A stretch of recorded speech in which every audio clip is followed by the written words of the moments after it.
মেয়ে ছেলে শারীরিক সম্পর্ক করা অবস্থায় একজন আরেকজনের উপর থেকে উঠতে পারে না, এক সময় তাদের অনেক রক্তক্ষরণ হয়ে তারা মৃত্যুবরণ করে। তো এই ঘটনাটা ইন্দোনেশিয়া দেশেই ঘটেছে। তো দেখুন পুরো ভিডিওটা।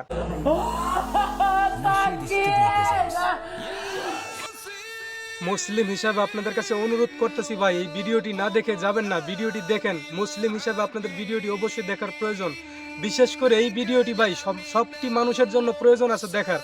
তো অবশ্যই ভিডিওটি টানবেন না, কাটবেন না, পুরোটা ভিডিও দেখবেন মনোযোগ সহকারে ভাই। ভিডিওটা দেখে আমি পুরাই মানে অবাক হয়ে গেছি ভাই। এরকম ঘটনার পৃথিবীতে ঘটতে পারে এটা আমি আগে দেখি নাই, কিংবা বিশ্বাসও করি নাই। তো ঘটনাটা দেখে আসলে বিশ্বাস না করে কোনো উপায় নাই। তো ঘটনাটা দেখেন কি ঘটছে। এই ঘটনাটা সম্ভাবনা করা গেছে, এই ঘটনাটা আমি যখন প্রথমে আমার চোখে পড়ে তখন আমি মানে পুরা বিস্তারিত খবর পাইলাম। এই ভিডিওটা মানে এই ঘটনাটি ঘটেছে বিশেষ করে ইন্দোনেশিয়া দেশটার ভিতরে। তো এই দেশে যে ঘটনাটা ঘটছে এটা আমি শোনার পরে মানে জিনিসটা মানে রিসার্চ করলাম, রিসার্চ করে মানে আমি গতকাল এই ঘটনাটা দেখেছি, দেখার পরে আমি রিসার্চ করলাম, রিসার্চ করার পরে আমি প্রায় রাত 11টা থেকে রাত 3:30 পর্যন্ত আমি রিসার্চ করে এটা তদন্ত করে যা বুঝলাম, মানে এর মধ্যে পুরাপুরি বিশ্বাস করতে বাধ্য হলাম যে এই ঘটনাটি আসলে মানে পৃথিবীর অন্য কোনো দেশে না, ইন্দোনেশিয়ায় দেশে এই ঘটনাটি ঘটেছে। তো বন্ধুরা, দর্শক ভাইরা, কি ঘটনাটি ঘটছে তা আপনারা দেখে বুঝতে পারছেন, অনুমান করতেছেন। তো এই ঘটনাটি হচ্ছে মানে এই ঘটনাটি হচ্ছে একটি মেয়ে একটি ছেলে শারীরিক সম্পর্ক করাকালে মানে তারা একে অপরের উপরে থেকে উঠতে পারে না, একজন আরেকজনের উপরে থেকে উঠতে পারে না। তো উঠতে পারে না বিধায় মানে দুইজনে অনেক চেষ্টা করার পরে উঠতে পারে না বিধায় তারপরে দেখা গেছে তাদের মানে দুজনের কাছ থেকেই অনেক রক্তক্ষরণ হওয়ার পরে, অনেক রক্ত মানে নষ্ট হওয়ার পরে তারা কিন্তু এক সময় দেখা গেছে মৃত্যুবরণ করেছে। কিন্তু তাদেরকে মানে তারা যখন চিল্লাপাল্লা করতেছে তখন কিন্তু তাদের আত্মীয় স্বজন মানে আশপাশের লোকজন তারা কিন্তু আসছে। কি মানে কি একটা অবস্থা দেখেন, তারা এই অবস্থা থাকাকালেই মানুষ আসছে, এই জন্যই আসছে, তারা এই চিল্লাপাল্লা দেখি শুনে তারপরেই কিন্তু আসছে। আসার পরে দেখে এই ঘটনাটা, যখন ঘটনাটা তারা তদন্ত করে মানে ঘটনাটা তারা যেন সমাধান করার জন্য অনেক চেষ্টাই করে, কিন্তু তারা কোনো সমাধান করতে পারে না। এখানে এক হুজুর দেখতেছেন আপনারা, সে হুজুর টুপি মাথার দেওয়া একজন লোক দেখতেছেন, সে কিন্তু অনেকবারই চেষ্টা করতেছে, তাদেরকে ঝাড়ফুঁক দেওয়ার চেষ্টা করতেছে, তারা ঝাড়ফুঁক দেওয়ার চেষ্টা করতেছে, কিন্তু এক সময় দেখা গেছে সেই অসুস্থ হয়ে পড়ে, তার মুখ দিয়ে অনেক রক্ত মানে নষ্ট হয়ে সেও কিন্তু এক ধরনের মানে মৃত্যুর কুলে ঢলে পড়া অবস্থা হয়ে গেছে গা। সুতরাং এই ঘটনাটি পুরোটাই আল্লাহর নেলা খেলা, এটার উপরে কারো হাত নাই এটা সমাধান করার জন্য। এমনকি এখানে শুধু এইটুকুই আমরা করতে পারি, আমরা এই সব কাজ থেকে সবাই নিজেকে দূরে রাখবো, যেন এইসব কাজে আমাদেরকে না নিয়ে যা শয়তানে।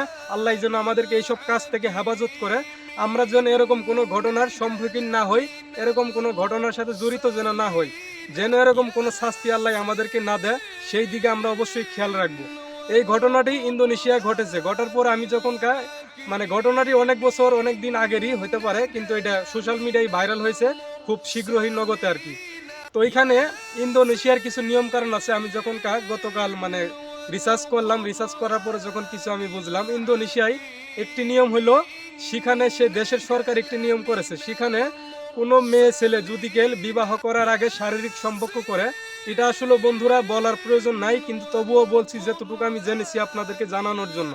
সেখানে যদি কোনো মেয়ে ছেলে বিবাহ করার আগে তারা শারীরিক সম্পর্কে মানে জড়িত হয়, তাহলে সেখানে সরকার মোতাবেক সেখানে আইন অনুযায়ী তাদেরকে 1 বছর কারাগন্ত, তারপরে 100 চাবুকের বাড়ি জানি দেওয়া হয়। এই সব বিষয়ে আমি আর এত রিসার্চ করে মানে খবর পাইলাম। তো মানে অনেক শাস্তি তাদের জন্য রয়েছে যদি বিবাহ করার আগে শারীরিক সম্পর্ক করে। এটা হচ্ছে সেখানে সরকারের আইন। সেখানে সরকার আরেকটি আইন করেছিল, সেটি হচ্ছে মানে সেই দেশটা হচ্ছে মানে একটি ছোট দেশই বলা চলে।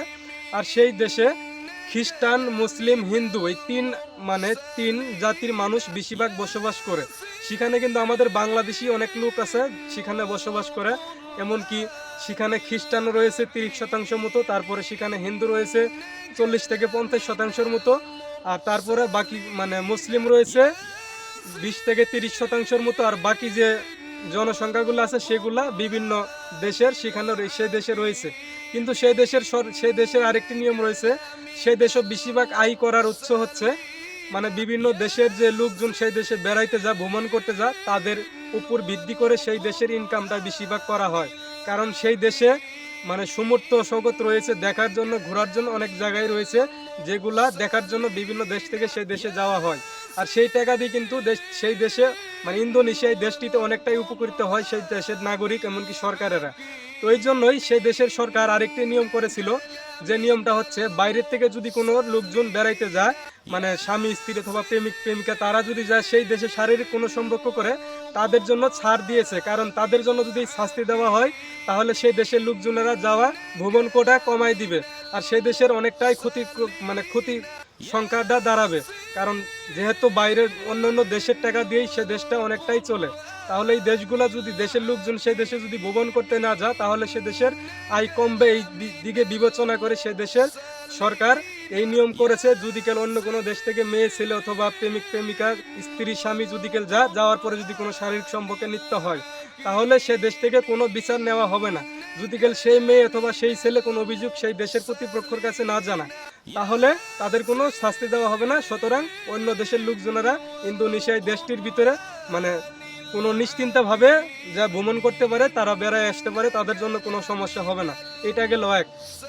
আর এখানে ওই দেশে আরেকটি নিয়ম রয়েছে, সেখানে দেশে যদি কোনো বিবাহ দেওয়া হয়, সে দেশের কোনো নাগরিক যদি কেল হজ না করে তাদেরকে কোনো বিবাহ দেওয়া হয় না। তো বিবাহ করার আগে তাদেরকে অবশ্যই হজ করতে হবে। এটা হচ্ছে সেই দেশের সরকারের আইন। এইটা গেল। সেই দেশের আরেকটি নিয়ম আছে, সেই নিয়মটি আমি শুনলাম মানে গতকাল রাতেই। সে দেশের কোনো মেয়ে যদি কেল সাবালক হয়, বিয়ের উপযুক্ত হয়, তাকে বিবাহ দেওয়ার আগে তাকে আলাদাভাবে তার বাপে একটি ঘর উঠাই দেওয়া হয়। সেই ঘরে সে যতদিন ইচ্ছা থাকবে তবে ততদিনই থাকতে পারবে। সেই ঘরে থাকাকালে সে তার জীবন সঙ্গিনী সে বাছাই করে নিবে। বাছাই করে নেওয়ার পরে সে যদি বলে যে না এই জীবন সঙ্গী আমার জন্য বেটার, তাহলে তার সাথে তাকে বিবাহ দেওয়া হবে। আর তারপর আরেকটি ঘর তুলে দেওয়া হবে, সেই ঘরে মানে সেই ছেলে আর মেয়ে বসবাস করবে। এমনকি সেই ছেলে মেয়েটিকে তার বাড়িতে নিয়ে যায় মানে সংসার করতে পারে। আর যদি কেউ কোনো ছেলেকে পছন্দ না হয় সেই ঘরেই থাকবে সেই মেয়েটি যে পর্যন্ত বিয়ে না হয়েছে আর এই পর্যন্ত কোনো ছেলে যাইবে ওই মেয়ে সেই ছেলের সাথে রাত কাটাবে, সেদিকে মানে ওই দেশের সরকার বলেন মানে মেয়ের মা বাবা বলেন সেটা অনুমতি রয়েছে। মানে মেয়ে অন্য ছেলের সাথে শারীরিক সম্পর্ক ততবারই করতে পারবে যতবার সে কোনো ছেলেকে বিয়ে না করছে। তো এটা হচ্ছে বিয়ে করার আগ পর্যন্ত ওই মেয়ের একটি মানে এইসব হচ্ছে সেই দেশের নিয়ম। তো এই দেশের নিয়ম থাকাকালে মানে এই নিয়মগুলা যে দেশের যে ভাও, ওই কেউ দাড়ি রাখা মুসকাইটা দাড়ি রাখে, আবার কেউ মুসকাইটা মানে দাড়ি কাটা মুসরা, এটা হচ্ছে আমাদের মানুষের যেরকম একটা ভাও এরকম অনেক মানে অন্যান্য দেশের অন্যান্য নিয়ম রয়েছে। সেগুলা যে দেশে যে নিয়ম সেই দেশের জন্য সেই নাগরিকের জন্য এই নিয়মটা কঠিন কিচ্ছু না। তো আমাদের কাছে যা কিছু মনে হোক না কেন সেটা বড় কিছু না। এটা হচ্ছে যেমন আমাদের বাংলাদেশের যে নিয়মগুলো রয়েছে সেগুলো আমরা মেনে নিয়ে চলতেছি, কিন্তু কোনো সমস্যা হচ্ছে না। এখন দেখছেন আপনারা যে মেয়ে আর যে ছেলেটা এই শারীরিক সম্পর্কে লিপ্ত হয়েছে, তারা বিবাহিত না কি, তারা মানে কই থেকে কি করছে, মানে কোথায় থাকে, কি করে, মেয়েকে ছেলেকে, আমরা কিন্তু এই বিষয়ে কিছু জানি না। এটা এখন পর্যন্ত জানা হয় নাই। আসলে যেহেতু ভিডিওটা খুব প্রকাশ হয়েছে খুব মানে বর্তমানে, আসলে এই ঘটনাটি অবশ্যই তুলে ধরা হবে, ঘটনাটি অবশ্যই জানা যাবে, আর জানার পরে অবশ্যই আপনাদেরকে ভিডিওর মাধ্যমে জানানো হবে। আপনারা অবশ্যই আমাদের আইডিটি ফলো করে রাখবেন। আর আপনাদের কাছে অনুরোধ থাকবে এই ভিডিওটা শেয়ার করবেন। শেয়ার করার কারণ হচ্ছে এটাই, কারণ এই শারীরিক সম্পর্কটা যে আপনারা দেখেছেন এটা কিন্তু খুব সাধারণভাবে এই ঘটনাটি ঘটে নাই। এটা তাদের প্রতি মানে তাদের দুইজনের উপরেই আল্লাহ অনেকটাই অসন্তুষ্ট হয়েই কিন্তু এই শাস্তিটা তাদেরকে দিয়েছে। তো এই শাস্তিটি তাদের যে দিল, আল্লাহ যে দিল, তারা কিন্তু অনেকটাই আল্লাহকে মানে মানে কষ্ট দিয়েছে, তারা অনেক পাপ করেছে আর কি। সেই জন্য আল্লাহ কিন্তু মানে সহ্য করতে না পারে তাদেরকে এই শাস্তিটা দিয়েছে। কারণ আল্লাহ এই শাস্তিটা দিয়েছে এই জন্যই তাদেরকে শিক্ষা দেওয়ার জন্য, আর তাদের পাপের সাজা। লোভে পাপ পাপে মৃত্যু, এই কথাটা আমরা সবাই জানি। তারা এমন লোভ করেছিল, এমন পাপই করেছে, যার কারণে তাদেরকে শাস্তি দিয়ে শেষ পর্যন্ত মৃত্যুবরণ করা লাগছে। তো আমরা এইসব কাজ থেকে মানে বিরত থাকবো। আর আপনাদের সবার কাছে আমার অনুরোধ, মুসলিম ভাই হিসাবে আমার কথাটি অবশ্যই মাথায় রাখবেন। আপনারা কালিমা বলা ছাড়া, বিবাহ করা ছাড়া অন্য কোনো মেয়ের দিকে মানে তাকাবেন না, এটা আমি অনুরোধ করতেছি। এটা আপনাদের ইচ্ছা, তবে আমি যতটুকু বুঝি আর কি। আর কোনো মেয়ের সাথে শারীরিক সম্পর্কে আপনারা জড়াবেন না যদি বিবাহ করা ছাড়া হয়। আর বিবাহ করলে সেটা আল্লাহর দান, সেটা আল্লাহর নির্দেশ অনুযায়ী, সেটা সেক্ষেত্রে কোনো সমস্যা নাই। আপনারা মানে বাইরের কোনো নারী অথবা বাইরের যে বনেদেরও বলছি যে বোন, আপনারা বাইরের কোনো ছেলের সাথে বিবাহ করা ছাড়া এইসব শারীরিক সম্পর্কে জড়ায়েন না। কারণ বলা যায় না আপনার উপর আল্লাহ এই মানে মানে এই দৃশ্যটা যদি আপনাদের উপর প্রয়োগ করে সেটি কিন্তু কিছুই করার নাই। আর তখন কি অবস্থা হবে বলে একবার ভেবে দেখেন। আসলে আমরা দেখা গেছে আমরা কত পাপ করেছি সেটা কিন্তু আমরা নিজেরাই জানি, অন্য কেউ কিন্তু জানে না, আর উপর আল্লাহ জানে, তাই না? তো তাহলে ধরেন আপনাদের কারো ক্ষেত্রে অথবা আমার কোনো ক্ষেত্রে যদি গেলে আমি বাইরে বিবাহ করা ছাড়া, ঘরের ওয়াইফ ছাড়া বাইরে কোনো মেয়ের সাথে অথবা কোনো ছেলে অথবা কোনো মেয়ে যদি শারীরিক সম্পর্কই মানে লিপ্ত হয়, তখন যদি গেল এরকম একটা দৃশ্য হয় তখন কি অবস্থা হবে একবার চিন্তা করে দেখেছেন? একদিকে মান সম্মান, আরেকদিকে মানে এই কষ্ট শাস্তি পাওয়া অবস্থায় দুনিয়ার বুক থেকে মৃত্যুবরণ করে মারা যেতে হবে। তারপরে পুরাটা পৃথিবী এই নামটা সরে যাবে, তারপরে মানুষ বলবে যে না জানি তারা কত গুনাহ করেছে, কত পাপ করেছে। এইটা কিন্তু একটা বাস্তব কথা, কারণ তাদেরকে দেখে কিন্তু আমরা এরকমটাই অনুমান করতেছি। আল্লাহ কিন্তু অত সহজেই মানুষকে শাস্তি দেয় না, আল্লাহ ছাড় দেয় মাগার ছাইরা দেয় না। পাপ করতে করতে একসময় যখন পাপের পাল্লাটা বোঝাটা ভারী হয়ে যায় তখন কিন্তু তার শাস্তিটা দুনিয়াতে আল্লাহ দেওয়া শুরু করে। তারপর উপরিত্য আছে সেটা বোনাস, সেটার কোনো হিসাব নাই, সেটা একবার যুগ যুগ শাস্তি পাওয়া লাগবে। তো সুতরাং আপনাদের কাছে অনুরোধ থাকবে এই ভিডিওটা আপনাদের কাছে শেয়ার করার উদ্দেশ্য হচ্ছে শুধু এইটাই।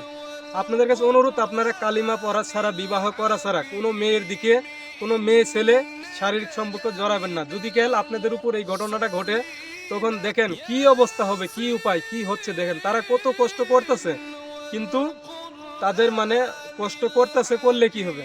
আল্লাহর শাস্তি কি দুনিয়ার কোনো মানুষের ক্ষমতা আছে? দেখেন না সেই কাকাটা কত চেষ্টা করতেছে, ঝাড়ফুঁক দিয়ে কাকাই অসুস্থ, কারণ আল্লাহর উপরে হাত ঘুরানির মতো কোনো ক্ষমতা পৃথিবীতে কারো নাই। আল্লাহ তাদেরকে শাস্তি দিয়েছে, সুতরাং এই শাস্তি তাদেরকে পাইতে বাধ্য। আর তারা শাস্তি পাইতে পারে দেখছেন কত রক্তক্ষরণ হওয়ার পর তারা একসময় মৃত্যুবরণ করেছে, এটাই মানে জানা গেছে পরে। তো আপনাদের কাছে অনুরোধ থাকবে এই ভিডিওটা বেশি বেশি করে শেয়ার করে দিবেন, যেন আমরা আমাদের মতো ভাই ও বোনেরা তারা যেন এইসব কাজ থেকে বিরত থাকে, আর যেন এইগুলো ঘটনা আমাদের বাংলাদেশে অথবা অন্য কোনো দেশে যাতে কারো সাথে না ঘটে, এটাই আপনাদের কাছে অনুরোধ। ঘটনাটা দেখে আমার অনেকটাই মানে দুঃখ লেগেছে। তো দুঃখটা লাগার কারণেই কিন্তু অনেকটাই মানে কষ্ট পাইছি যে এই কষ্ট মানে এই ঘটনাটা যে কি জন্য ঘটছে, কারণ আল্লাহ তাদের উপরে অসন্তুষ্ট হয়েই কিন্তু ওই শাস্তিটা তাদেরকে দিয়েছে। আল্লাহ যেন আর কারোর প্রতি অসন্তুষ্ট না হয়, আর যেন এরকম ঘটনা না ঘটে, আর যেন কোনো ভাই বোন এরকম মানে কাজে না যায়, আর যেন এরকম শাস্তি না পায়। এই জন্য আপনাদের কাছে অনুরোধ থাকবে ভিডিওটা এত পরিমাণ শেয়ার করবেন যেন সবাই দেখতে পায়, যেন সবাই এই কাজ থেকে সতর্ক হয়। ভাই আমি বাবু, আপনারা জানেন আমার নাম বাবু, আমি বিভিন্ন ধরনের ভিডিও আপলোড করি ইউটিউবে, ফেসবুকে। তো আমার আজকের এই ভিডিওটা আপলোড করার উদ্দেশ্য হচ্ছে এইটাই, ভাই ও বোনেরা আপনারা সতর্ক থাকেন এই কাজটার থেকে, যেন আপনাদের ক্ষেত্রে আল্লাহ অসন্তুষ্ট না হয়, এই শাস্তিটা না দেয়। আপনাদের কাছে অনুরোধ আবারও করছি ভিডিওটা যথেষ্ট পরিমাণ শেয়ার করবেন যেন সবাই দেখতে পায়। পৃথিবীর প্রত্যেকটা মানুষের জন্য এই ভিডিওটা প্রয়োজন আছে। এখান থেকে একটা শিক্ষা অর্জন করার একটা সুযোগ। আমরা কত পাপ করি আমাদের জানা মানে অজান্তে অথবা জেনে শুনে।